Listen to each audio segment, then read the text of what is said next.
Hello everyone and welcome to this week's video tutorial. This will be a very nice analysis again on the same direction cannons. This is based on the book Dubious Positions and How to Attack Them. Okay, without further ado, let us begin.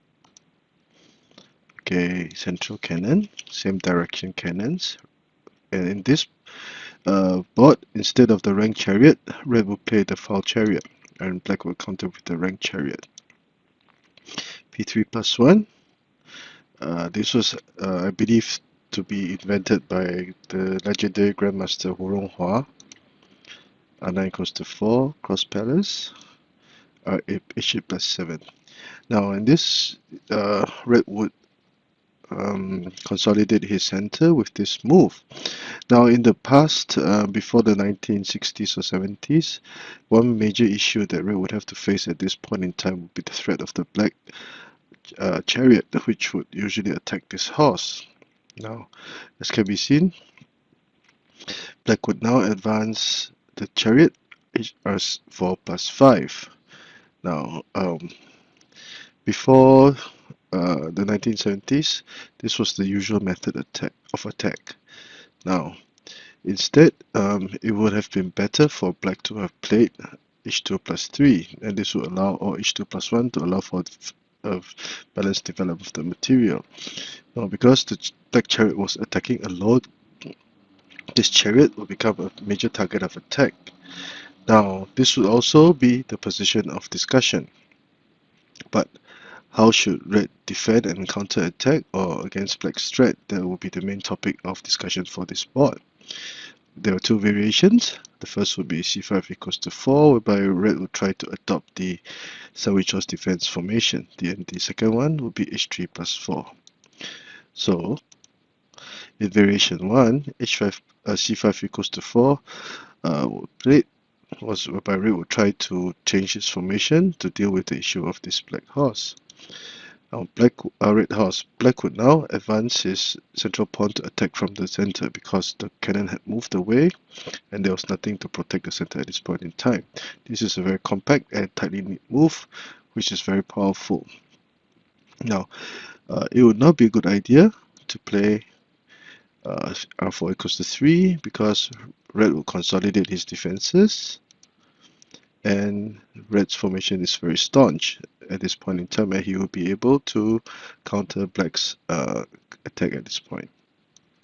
So back to main line. Now, instead of capturing, black should charge the central pawn forward. Red would defend, and now black would play both horses, preparing to develop them from the central file. With this move, red would try to offer some protection with c8 plus 2 if need be against the charging central pawn.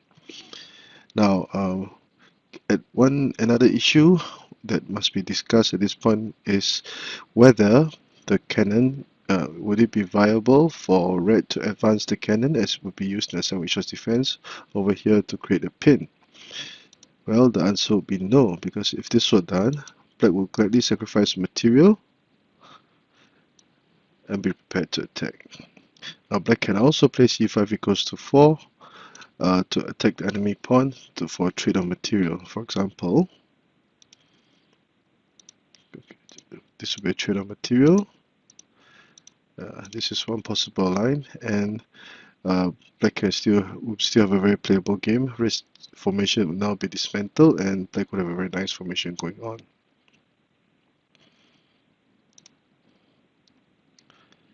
Okay, so instead r1 plus 1 is played. Red will not dare to capture it.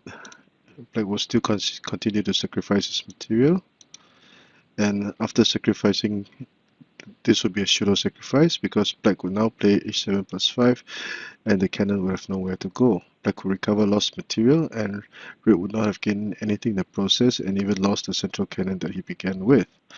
So that is why c4 plus 5 is not advocated. And black would now continue to attack from the central file, solidifying the defense. And at this point in time, just after 10 plies, black is poised to counter attack from the center. red cannot capture, or the horse would advance and there would be a lot of trouble. And at this point in time, red would not have managed to get any piece that crossed the river to attack. Black can be very satisfied with this position. Hence, the traditional way of dealing with this situation of playing c5 equals to 4 is not advocated. Instead, sorry, instead in variation B, h3 plus 4 is advocated, whereby red would now push the horse to the riverbank and attack the chariot. So, black would usually capture the pawn. Now, this would appear to give him the initiative, but in fact this would be a huge mistake, because the chariot will now have penetrated enemy territory alone. Instead, perhaps a better move would be to waste one move and play r4 minus 1. Red will capture the central pawn, and although black was still at a disadvantage, he could still offer some resistance. Okay. Now this move is to prevent the cannon from capturing the edge pawn and creating an attack on black's empty flank. So that is why r4 minus 1 might have been better, but usually this is played, and I personally have encountered this as red many times. And the key move, or the essence of this board, would be to make this move, h7 minus 5.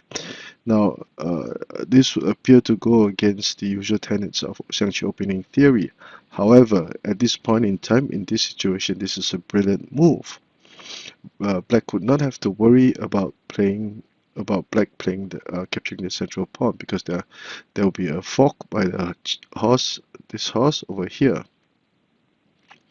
And with just this one move, all of black's offense would suddenly have been nullified, and black's efforts would have turned to naught. Okay, so 3 subvariations were introduced. The main line is h2 plus 1.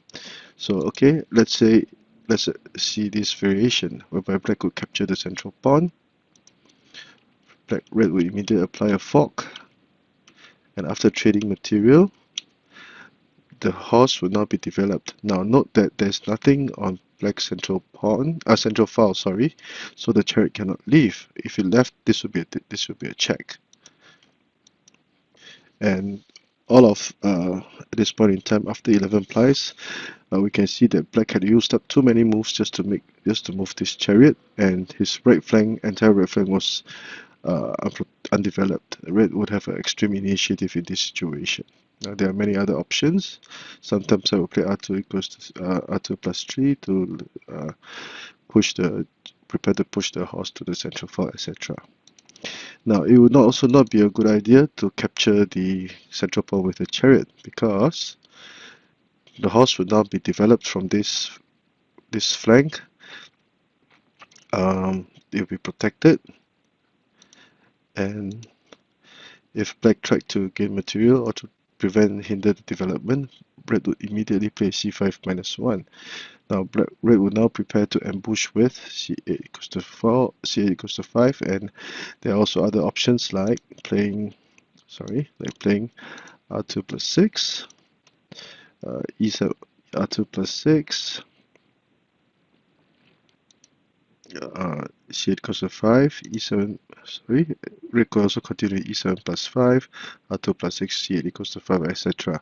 Black would have a very hard time dealing with the situation. Hence, r3 equals to 5 to capture central pawn would not work.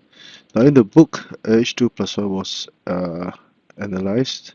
So since black had developed the chariot horse to the edge file, center was weak, and red would immediately play r2 plus 6 to threaten the horse. 5-6 cannons. The horse is developed. Black counters with 5-6 cannons also. And red was prepared to play r2 equals to 3. So faced with this, black would try to counter by retreating his cannon, playing an elephant, and probably attacking the pawn should red play r2 equals to 3, hoping that this would buffer the position. Now r2 plus 4 would not be a good idea, because red would have an overwhelming advantage. Although red's chariot is not developed, red was already placing tons of pressure on this flank. The horses are ready to go, and there will not be any good places for the chariots to be positioned. So red would have an overwhelming advantage. Now, faced with c5 minus 1, red will consolidate his camp and wait for the enemy to wear himself out. He cannot rush his moves with r2 equals to 3 because black would now e3 plus 5, advance the horse to threaten the chariot, and also probably threatening to sacrifice the horse to capture the elephant if need be. And red will capture the elephant, preparing to trade material to gain material. Check. And at this point in time, although black had just gained material, this position is still very complicated, and black cannot be very sure that he could control this situation. There's always the threat of c4 equals to 7, and black can protect this file very well. So black cannot be sure of this position, and that is why r2 equals to 3 would not be a good idea.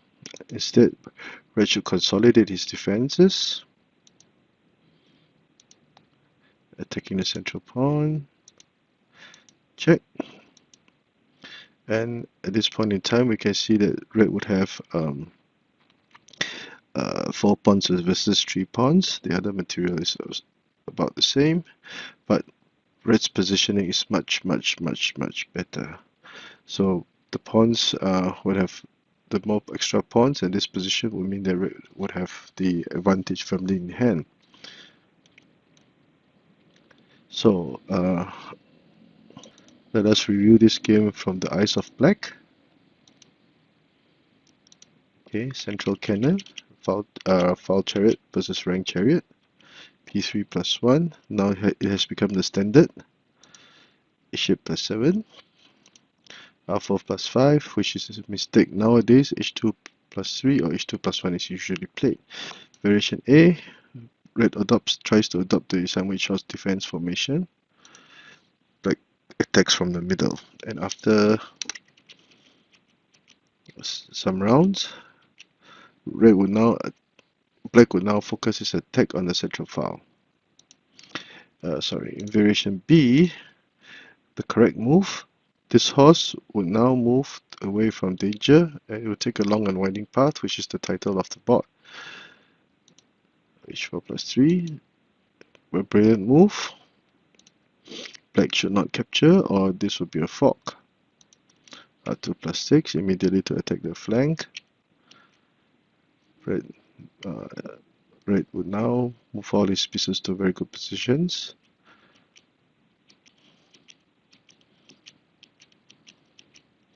And red would have a significant advantage at this point in time. This is a very commonly played position, and a lot of unsuspecting players will suffer a lot if they did not know the combinations or opening traps in this variation.